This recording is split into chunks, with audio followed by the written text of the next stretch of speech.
여러분, 8억 빚내서 한강 근처 상가를 분양받은 한 50대 여성의 이야기를 들어보신 적 있나요?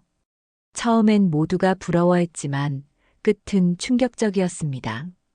과연 그녀에게 무슨 일이 벌어진 걸까요? 오늘 이야기를 끝까지 함께 하시고 구독 눌러주시면 더 많은 인생의 교훈을 전해드리겠습니다. 나는 바보냐는 말까지 들었습니다. 그럼에도 불구하고 계약서에 도장을 찍었습니다. 한강 근처 상가라면 무조건 오른다는 말을 믿었습니다. 내 눈앞에 펼쳐진 강변 풍경은 마치 미래의 보증수표 같았습니다. 내가 늦게나마 잡은 기회라고 스스로 위안했습니다. 나는 평범한 주부로 살아왔습니다. 아이들 키우고 남편 내조하며 젊음을 다 보냈습니다. 그렇게 쉼없이 달리다 보니 어느덧 50대가 되었습니다.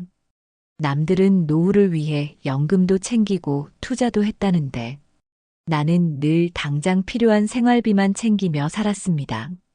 그러다 보니 은퇴가 다가올수록 불안했습니다. 남편의 퇴직금만으로는 버틸 수 없을 거란 걸 알았습니다. 아이들마저 제 앞가림하기 벅찬 세상이니 기대할 수도 없었습니다. 결국 내 노후를 내가 준비해야 했습니다. 그래서 더더욱 귀가 솔깃해진 겁니다. 부동산 중개인은 달콤한 말을 아끼지 않았습니다. 한강 조망이 있는 상가라며 보여준 조감도는 화려했습니다. 앞으로 대형 쇼핑몰이 들어서고 교통망이 확충된다고 했습니다. 지금 사두면 몇 배는 오른다고 장담했습니다. 나는 그 말에 온몸이 흔들렸습니다. 집에 돌아와 남편에게 말했을 때 그는 펄쩍 뛰었습니다. 빚까지 내서 상가를 사는 건 미친 짓이라고 했습니다. 아이들 역시 걱정스러운 눈빛으로 고개를 저었습니다. 하지만 나는 굳게 믿고 있었습니다. 이 기회를 놓치면 평생 후회할 거라 생각했습니다. 밤마다 계산기를 두드렸습니다. 이자를 갚는 건 힘들겠지만 임차인만 들어오면 문제 없다고 다짐했습니다. 한 달 수익이 내 연금처럼 쌓일 거라 상상했습니다. 내 손에 매달 고정 수입이 들어온다면 그만한 안심도 없을 거라 여겼습니다. 나는 점점 선택을 미룰 수 없게 되었습니다. 중개인은 끊임없이 전화를 걸어왔습니다. 오늘 안에 계약하지 않으면 다른 사람이 가져간다고. 특히 그 말이 내 마음을 더 조급하게 만들었습니다. 마치 운명을 붙잡아야 한다는 강박이 몰려왔습니다. 나는 결국 마음을 굳혔습니다. 계약서 앞에 앉았을 때 손이 떨렸습니다. 도장을 찍는 순간 빚이 따라붙는다는 걸 알았으니까요. 하지만 동시에 가슴은 뛰었습니다. 나는 이제 투자자가 되었고 주인이 되었다는 자부심이 있었습니다. 내가 이제 돈 버는 사람이 된 것 같았습니다. 계약금을 치르고 나오는데 한강 바람이 세차게 불었습니다. 그 바람은 마치 축하 인사처럼 느껴졌습니다. 내 삶이 드디어 새로운 길을 걷는다고 믿었습니다. 수십 년 동안 가족만 위해 살던 내가 드디어 나를 위해 움직였다고 여겼습니다. 나는 미소 지으며 집으로 돌아왔습니다. 밤이 되어 창밖을 바라보며 중얼거렸습니다. 앞으로는 더 이상 생활비에 허덕이지 않아도 된다고. 내 나이에도 새로운 시작이 가능하다고. 그 순간만큼은 확신에 차 있었습니다. 모든 게 잘 될 거라는 달콤한 환상에 빠져 있었습니다. 나는 곧 부자가 될 거라고 큰 소리쳤습니다. 친구들 앞에서도 당당했습니다. 내가 잡은 상가는 한강이 보이고 개발 호재가 줄줄이 이어진다고 자랑했습니다. 그 말에 사람들은 부러워하며 고개를 끄덕였습니다. 처음으로 내가 중심이 되는 순간 같았습니다. 가족들도 마지못해 내 결정을 받아들였습니다. 남편은 한숨을 쉬었지만 더 이상 말리진 않았습니다. 아이들은 불안하다는 기색을 숨기려 했습니다. 그래도 어머니가 행복해하는 모습에 억지로 웃어주었습니다. 나는 그 눈빛에서 믿음보다는 체념을 읽었지만 애써 외면했습니다. 상가 건물은 날이 갈수록 윤곽이 드러났습니다. 공사가 마무리될수록 반짝이는 유리벽이 햇빛을 받아 번쩍였습니다. 나는 그 광경을 보며 뿌듯했습니다. 마치 내 노후가 단단히 세워지고 있는 듯 했습니다. 불안보다는 기대가 더 커졌습니다. 분양 사무실에서는 입주 설명회가 열렸습니다. 직원들은 활기찬 목소리로 성공 사례를 쏟아냈습니다. 누구는 임대만으로 매달 몇백을 벌고 누구는 건물 가격이 2배가 되었다고. 그 모든 말들이 내 귀에는 현실처럼 들렸습니다. 나는 웃음을 지으며 자료를 챙겨 나왔습니다. 개장 날짜가 다가오자 마음이 들떴습니다. 나는 달력을 보며 매일 체크했습니다. 오늘만 지나면 내 인생이 달라질 거라는 기대감에 잠도 설쳤습니다. 새벽마다 창밖 강변 불빛을 바라보며 속삭였습니다. 곧 내 노후가 이 강처럼 빛날 거라고. 첫날이 다가왔습니다. 새로 지은 상가는 화려하게 불을 밝혔다. 커다란 현수막이 걸려 있었고 사람들은 사진을 찍으며 지나갔습니다. 나는 사람들로 북적일 상가 내부를 상상했습니다. 내 수익이 눈앞에 그려졌습니다. 그러나 현실은 달랐습니다. 개장 첫날 손님은 드물게 오갔습니다. 상가 내부는 생각보다 썰렁했고 호기심에 들어왔다. 금세 나가는 사람들이 전부였습니다. 나는 애써 웃으며 첫날이니까 그렇다고 스스로 위로했습니다. 다음 주면 분명 달라질 거라 다짐했습니다. 집에 돌아온 남편은 묻습니다. 사람이 얼마나 오던가. 나는 대답을 머뭇거렸습니다. 괜히 걱정시키고 싶지 않아 손님이 많았다고 둘러댔습니다. 남편은 고개를 끄덕였지만 눈빛은 의심으로 가득했습니다. 나는 불안한 마음을 지우려 애썼습니다. 주변 상가에 사람이 몰리면 곧 내 가게에도 기회가 올 거라 믿었습니다. 분양 사무실 직원도 전화로 괜찮다고 말했습니다. 이제 시작일 뿐이라고, 손님은 점차 늘어날 거라고. 그 말에 다시 마음을 붙잡았습니다. 한밤중 창가에 서 있었습니다. 강변 불빛은 여전히 반짝였습니다. 그러나 그 빛이 내 마음을 다 채우지는 못했습니다.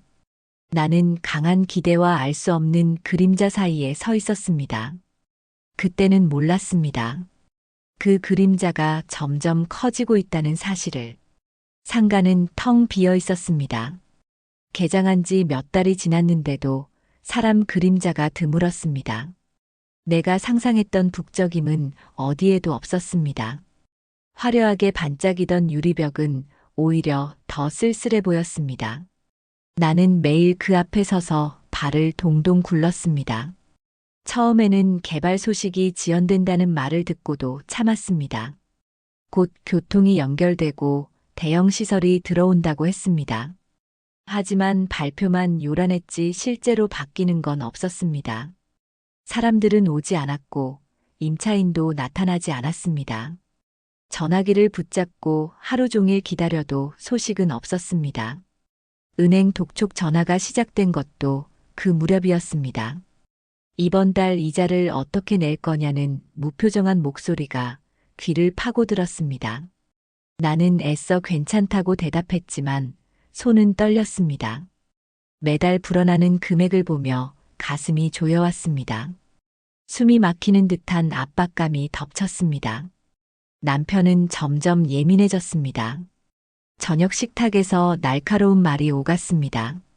왜 내 말을 안 들었느냐? 처음부터 무리였다는 걸 알지 않았느냐? 나는 고개를 숙일 수밖에 없었습니다. 아이들도 싸늘했습니다. 엄마가 노후를 망쳤다고 눈치를 주었습니다.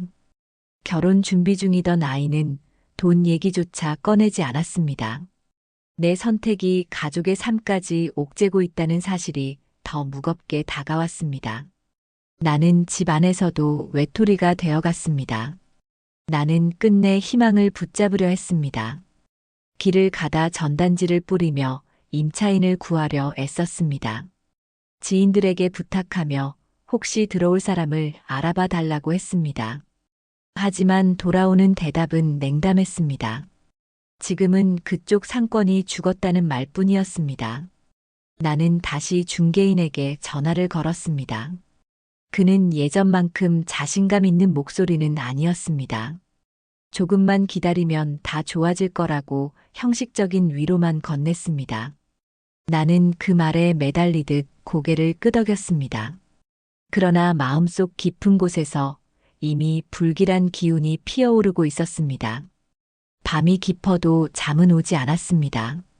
이불 속에서 눈을 감으면 숫자만 떠올랐습니다. 이자, 원금, 연체라는 단어가 머리를 때렸습니다. 나를 짓누르는 건 돈이 아니라 끝없이 불어나는 빚이었습니다. 나는 점점 무너져 내리고 있었습니다. 강변 불빛은 여전히 반짝이고 있었습니다.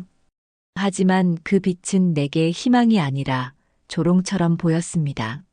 나는 유리병 너머로 비친 내 얼굴을 보았습니다. 피곤과 두려움이 가득한 그림자 같은 얼굴이었습니다. 그제야 알았습니다. 내가 부른 건 꿈이 아니라 현실의 벽이었다는 사실을. 나는 결국 무너지고 말 거라고 사람들은 속삭였습니다. 그 말이 사실일까 두려우면서도 애써 부정했습니다. 상가는 여전히 텅 비었고 유리벽에는 먼지가 쌓여갔습니다. 나는 매일 청소를 하고 불을 켰습니다. 누군가 들어오기를 간절히 바랐습니다. 임차인을 구하기 위해 발이 닳도록 뛰어다녔습니다. 분양 사무실을 찾아가 항의도 했습니다. 왜 약속한 대형 시설은 오지 않는 거냐고 물었습니다. 직원은 미소를 지으며 곧 발표가 있을 거라고 했습니다. 그러나 그 말이 더 이상 내 귀에는 힘이 되지 않았습니다. 나는 직접 사람들을 찾아 나섰습니다. 작은 가게를 하는 이들에게 권했습니다. 한강이 보이는 자리라 금방 뜰 거라고 설명했습니다. 그들은 고개를 저으며 차라리 다른 곳을 보겠다고 했습니다. 그 순간 마음속 무언가가 또다시 무너졌습니다. 가족과의 대화는 점점 줄어들었습니다. 남편은 회사에서 돌아와 말없이 밥만 먹었습니다. 아이들은 눈을 마주치지 않았습니다. 그들의 침묵은 나를 더 작게 만들었습니다. 나는 집에서도 외딴 사람처럼 느껴졌습니다. 밤마다 거실에 앉아 계산기를 두드렸습니다. 빠듯한 생활비를 줄이고 이자를 채워 넣으려 했습니다. 그러나 숫자는 줄지 않았습니다.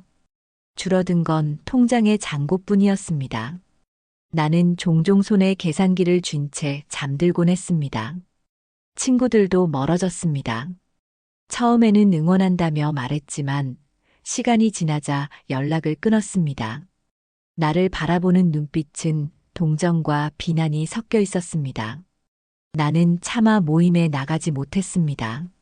스스로를 숨기듯 집 안에만 머물렀습니다. 중개인은 여전히 전화로 같은 말을 반복했습니다. 곧 개발이 시작될 거라는 희망적인 소식만 내뱉었습니다. 나는 그 말을 믿고 싶었지만 더 이상 마음이 따라주지 않았습니다. 희망은 얇은 종이처럼 구겨져 있었습니다. 그럼에도 나는 손에서 놓지 못했습니다. 거울 속 내 모습은 낯설었습니다. 예전에는 웃음을 잃지 않던 얼굴이었습니다. 이제는 주름만 깊게 패이고 눈동자엔 초조함만 가득했습니다. 나는 차마 내 얼굴을 오래 바라볼 수 없었습니다. 현실은 잔인하게 나를 드러내고 있었습니다. 강변 바람은 여전히 불었습니다. 그 바람을 맞으며 상가 앞에 서 있으면 두 가지 생각이 교차했습니다. 이제 그만 정리해야 한다는 목소리와 조금만 더 버티면 기회가 온다는 희망이었습니다. 나는 그 갈림길에서 한 발짝도 움직이지 못했습니다. 나는 사기꾼 취급을 받았습니다. 처음엔 가족의 눈빛에서 시작되었습니다. 남편은 말을 아꼈지만 표정이 모든 것을 말해주었습니다. 아이들은 대놓고 불만을 쏟아냈습니다. 엄마 때문에 인생이 꼬였다며 날카로운 목소리를 냈습니다. 나는 변명조차 할 수 없었습니다. 은행에서 온 독촉장이 거실 테이블에 쌓여갔습니다. 빨간 글씨로 찍힌 연체 통보는 칼날 같았습니다. 그 종이를 보는 순간마다 심장이 철렁 내려앉았습니다. 손끝이 떨려 한 장도 버리지 못했습니다. 이웃의 시선도 싸늘해졌습니다. 상가 투자에 성공했다던 내 자랑을 기억하는 사람들은 비웃음을 감추지 않았습니다. 길을 지나가다 마주치면 애써 눈을 피했습니다. 소문은 빠르게 번져나갔습니다. 내 이름은 욕망의 눈먼 사람으로 변해 있었습니다. 남편은 결국 병을 얻었습니다. 스트레스가 쌓여 혈압이 치솟았습니다. 약을 먹어도 쉽게 가라앉지 않았습니다. 그는 날 볼 때마다 한숨을 쉬었습니다. 나는 그 한숨 소리에 몸이 오그라들었습니다. 자식은 결혼을 미뤘습니다. 내가 낸 대출 때문에 예식 자금을 마련할 수 없었습니다. 그 사실이 내 어깨를 짓눌렀습니다. 아이의 원망은 날카로운 칼처럼 가슴을 찔렀습니다. 나는 점점 숨을 죽이고 살았습니다. 친구들과도 멀어졌습니다. 도움을 청했지만 돌아온 건 차가운 침묵뿐이었습니다. 누군가는 내게 이렇게 말했습니다. 내가 먼저 잘난 척하지 않았냐고. 그 말에 아무 대꾸도 하지 못했습니다. 나는 상가 건물 안을 서성이며 시간을 보냈습니다. 텅 빈 공간에 내 발소리만 울려 퍼졌습니다. 이곳에서 꿈꾸던 웃음소리와 발자국 소리는 어디에도 없었습니다. 철제 셔터는 내려앉은 듯 무겁게 보였습니다. 내 마음도 그 셔터처럼 닫혀갔습니다. 밤마다 창밖을 바라보며 스스로에게 물었습니다. 내가 지키려던 건 도대체 무엇이었을까? 가족의 노후를 위해서라고 믿었는데 돌아온 건 원망과 멸시뿐이었습니다. 나는 점점 존재 자체가 무거운 짐이 되어갔습니다. 신뢰는 한순간에 무너졌습니다. 남편의 눈빛도, 아이의 태도도, 주변의 관계도 모두 바뀌었습니다. 나는 홀로 벽 앞에 서 있는 기분이었습니다.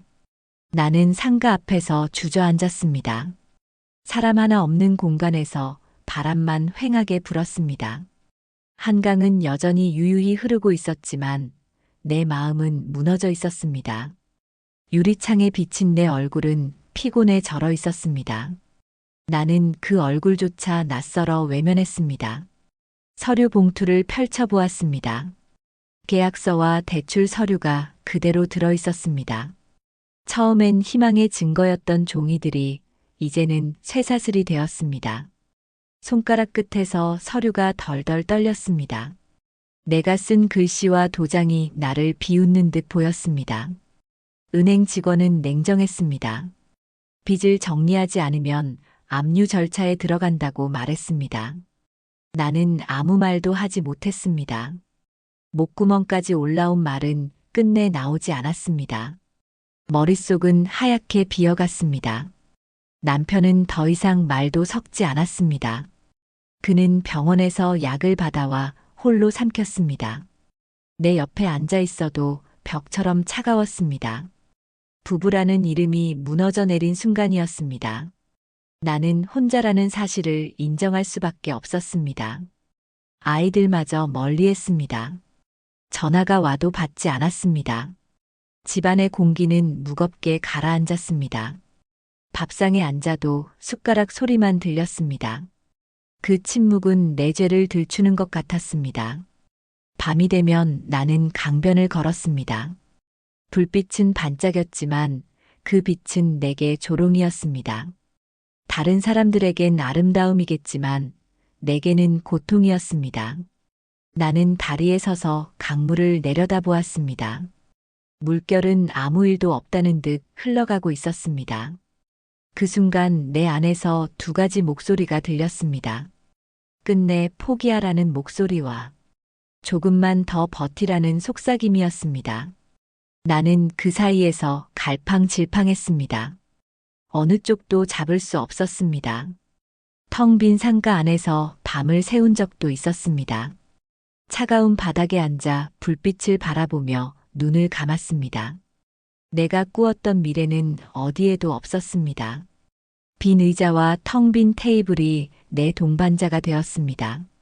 그곳에서 들리는 건 내 숨소리뿐이었습니다. 나는 마지막으로 스스로에게 물었습니다. 내가 산 건 상가였을까? 아니면 허상에 불과한 희망이었을까? 대답은 이미 알고 있었습니다. 그러나 차마 인정하지 못했습니다. 나는 결국 모든 것을 잃게 될 거라는 사실을 뼈저리게 느꼈습니다. 은행 직원들이 서류를 들고 상가 안으로 들어왔습니다. 그들의 발소리가 차갑게 울렸습니다. 압류 절차가 시작된다고 말했습니다. 내가 붙잡고 있던 마지막 끈마저 끊어지는 순간이었습니다. 사람들이 오가며 지켜보았습니다. 처음엔 내 상가가 부럽다고 했던 그들이었습니다. 이제는 손가락질하며 수군거렸습니다. 나는 그 시선이 무서워 고개를 숙였습니다. 한때 자랑스럽던 건물이 이제는 내 수치가 되었습니다. 집으로 돌아가자 남편은 말없이 서류를 내밀었습니다. 당신 이름으로 진 빚을 더는 감당할 수 없다고 했습니다. 나는 그 손길에서 분노와 체념을 동시에 느꼈습니다. 부부라는 이름은 더 이상 의미가 없었습니다. 함께라 믿었던 사람이 나를 버리고 있었습니다. 아이들은 냉정했습니다. 엄마가 만든 결과는 엄마가 책임지라는 말뿐이었습니다. 나는 그 앞에서 아무 대답도 할 수 없었습니다. 자식들에게 짐이 되고 있다는 사실이 뼈를 깎는 듯 아팠습니다. 내 존재가 원망으로만 남아있음을 깨달았습니다. 친구들 역시 모두 떠났습니다. 전화기를 들어도 걸 곳이 없었습니다. 한때 웃으며 모였던 얼굴들이 이제는 그림자처럼 사라졌습니다.